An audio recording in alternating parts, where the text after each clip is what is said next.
Well, not surprising given the fact that there were a lot of victims that came forward to ask for a more severe time in prison for Cosby.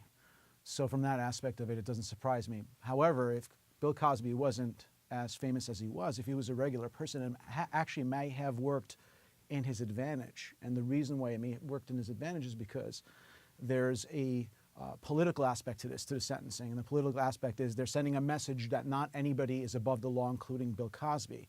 But you see, if he wasn't Bill Cosby, if he was a regular person, a regular Joe, you wouldn't have this pressure by the judge to hand down such a stiff sentence. So, for example, if you had an 81-year-old that wasn't a famous actor, that hasn't committed a crime in 14 years, you could make an argument as to the remoteness in time. In other words, maybe he did that back then, but he shouldn't be sentenced to prison at this point in time because he's rehabilitatable.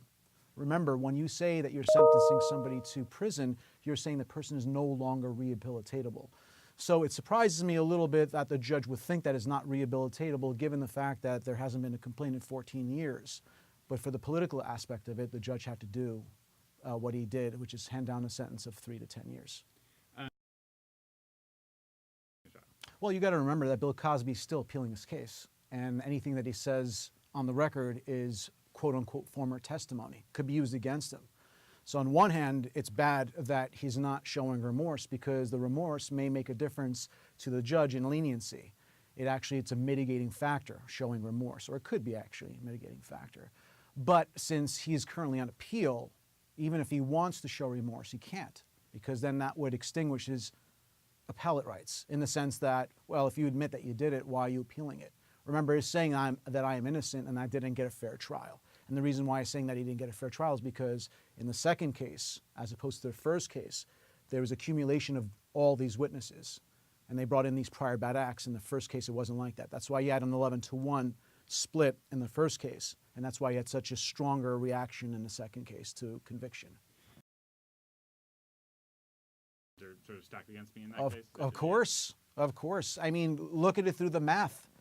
You could discredit one victim, possibly two, but 6 who are saying the same thing over and over, what's their reason to lie? What's their motive? What's their bias? If you don't have a motive or bias, then you're stuck with the truth. And that's what happened in this case. One of the greatest criminal defense attorneys, Thomas Mesereau, couldn't dissect that for the jury enough to cause them to have reasonable doubt.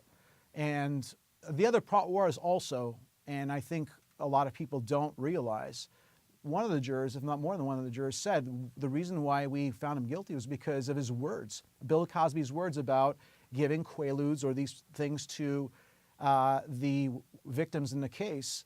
And he said that during the civil deposition. And it's actually sad in a sense because if Bill Cosby had the proper representation, he wouldn't have been in a situation in the first place.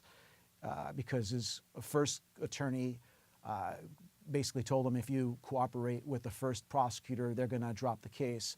And the second prosecutor, Kevin Steele, didn't keep that end of the bargain. So in a sense, he was bamboozled by his attorneys. He wouldn't be here in the first place. But nonetheless, from a justice standpoint, if you're accused of these crimes and if they prove it in court, then the sentence could be prison time, depending on your criminal background and mitigating factors.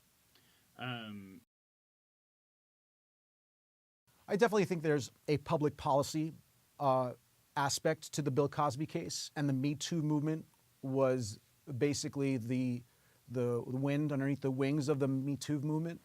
And certainly it sends a message to an old culture and a mindset that should be changed for societal purposes. We're better than that. We shouldn't think like that anymore, regardless of what the era was that we came from, regardless of what the culture was. In Hollywood, we're sending a message that we're saying nobody's above the law. So from that perspective, it makes sense to send Bill Cosby to prison. But from a defense standpoint, again, a mitigating factor is he hasn't committed a crime in 14 years. Well, now there's going to be civil repercussions. You're forgetting. Now the game starts. Now he's got a conviction, and now he's a better target to sue, and he's going to have to settle all of his lawsuits. He can't go to any civil court trials because this conviction is going to be used to prove that he actually did it. It actually could be used in the civil court, just like in the O.J. Simpson case. O.J. won his criminal case, but nonetheless, he was still found liable in the civil case. Well, in this case, it's going to be a lot easier to prove liability because now, unlike O.J., Bill Cosby is convicted. So all of that is going to be brought into light in the civil case. So he's got a serious financial problem. He could arguably go bankrupt, depending on what kind of punitive damages a judge will assess. This could get really ugly really quickly.